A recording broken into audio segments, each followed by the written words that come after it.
లో కూడా ఒక ఐఎఫ్పి ప్యానెల్ బోర్డు పెట్టినటువంటి పరిస్థితి. సుమారుగా 62,000 ఐఎఫ్పి ప్యానెల్ బోర్డ్స్ని మన రాష్ట్రంలో ఉన్నటువంటి అన్ని స్కూల్స్లో కానీ అన్ని క్లాసెస్లో కానీ పెట్టినటువంటిది. అదే ప్రైమరీ స్కూల్స్కి వచ్చేటప్పటికి ప్రతి క్లాస్ రూమ్లో కూడా స్మార్ట్ టీవీలు పెట్టినటువంటిది. 33,590 స్మార్ట్ టీవీలను పెట్టినటువంటి ఘనత జగన్మోహన్ రెడ్డి గారిది. మ్యాథమెటిక్స్ ఇంప్రూవ్ కావాలని పాల్ ల్యాబ్స్ని తీసుకొని వచ్చి మ్యాథమెటిక్స్ని కంప్యూటర్స్లో వాళ్ళకి వాటికి ఉన్నటువంటి లెక్కలను కానీ వాటన్నిటిని కూడా చూసుకునే విధంగా చదువుకునే విధంగా చేసినటువంటి జగన్మోహన్ రెడ్డి గారు తీసుకొచ్చినటువంటి నిర్ణయాలు. అలానే ఇంగ్లీష్ మీడియం పెట్టడం కానీ సిబిఎస్ఈ కానీ ఐబీ సిలబస్ను కూడా తీసుకొచ్చినటువంటి పరిస్థితి ఆ రోజు ప్రభుత్వ పాఠశాలల్లో జగన్మోహన్ రెడ్డి గారు తీసుకున్నటువంటి నిర్ణయమే. అదేవిధంగా మీకు ప్రతి స్టూడెంట్కి కూడా ఒక ట్యాబ్ ఉండాలని చెప్పి పిల్లలందరికీ కూడా ట్యాబ్లు ఇచ్చినటువంటి పరిస్థితి. లోకేష్ గారు మీకు ఎందుకు రాలేదండి? మీ నాన్నగారు 14 సంవత్సరాల మంత్రిగా ఉన్నారు కదా, ఒక్క రోజైనా ప్రభుత్వ పాఠశాల గురించి ఆలోచించారా? ప్రభుత్వ పాఠశాలలో ఉన్నటువంటి స్టూడెంట్స్ గురించి ఆలోచించారా?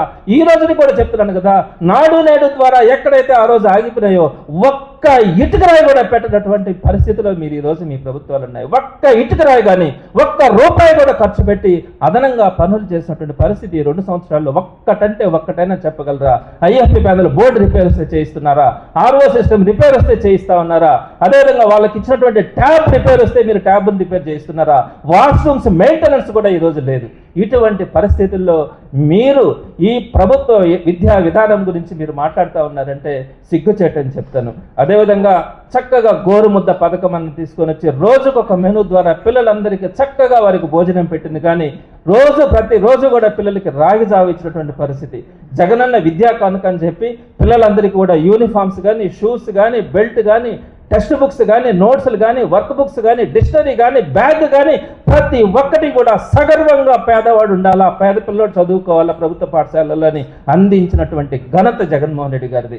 ఈ మధ్య లోకేష్ గారు అసెంబ్లీలో చూపిస్తూ ఆయన ఏదైతే జగన్మోహన్ రెడ్డి గారి విద్యా కానుక ద్వారా ఇవన్నీ కూడా అందించినారో ఆ బ్యాగ్ ఒకటి తీసుకొని వచ్చి అసెంబ్లీలో చూపించి వాళ్ళ అబ్బాయి దేవాంశకు కూడా ఇట్లాంటి బ్యాగ్నే నేను కొనిచ్చాను అని చెప్పి మా దేవాంశకు కొనిచ్చినటువంటి బ్యాగ్నే ఇక్కడ ఇవ్వడం కూడా జరుగుతూ ఉందని చెప్పినారు. అయ్యా లోకేష్ గారు, మీ నాన్న 14 సంవత్సరాలు ముఖ్యమంత్రిగా ఉండే కాలంలో ఎందుకు విద్యా కానుక ద్వారా పిల్లలకి బ్యాగ్ కానీ షూస్ కానీ ట్యాబ్స్ కానీ యూనిఫామ్స్ కానీ టెక్స్ట్ బుక్స్ కానీ వర్క్ బుక్స్ కానీ డిక్షనరీలు కానీ ఇవ్వాలనే ఆలోచన మీకు ఎందుకు రాలే?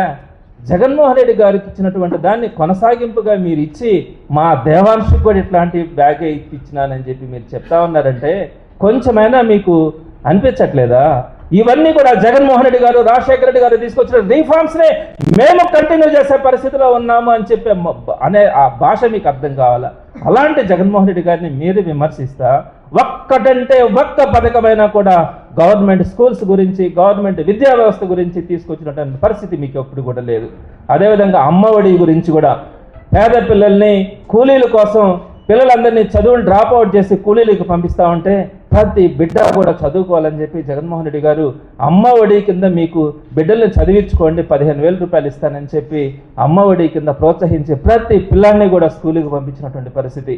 ఆ రోజు చాలా మంది కూడా గవర్నమెంట్ పాఠశాలల్లో ఉండే పిల్లలకి అమ్మ ఒడి ఇవ్వమంటే కూడా జగన్మోహన్ రెడ్డి గారు కాదు, నేను ఇచ్చేది తల్లికి కాబట్టి ఆ తల్లి ఏ స్కూల్లో చదివించుకున్నా సరే నేను అమ్మ ఒడి ఇస్తానని చెప్పినటువంటి పరిస్థితి ఆ రోజు జగన్మోహన్ రెడ్డి గారు. అయితే మీరు ఈ రోజు తల్లికి వందనం అని దానికి పేరు ఈ తల్లికి వందనం అన్నది లోకేష్ మనసులో నుంచి పుట్టినది అని చెప్పి చంద్రబాబు నాయుడు గారు మాట్లాడితే ఎంత సిగ్గుపడాల్సిన అంశమో మీరు ఆలోచించుకోవాలా.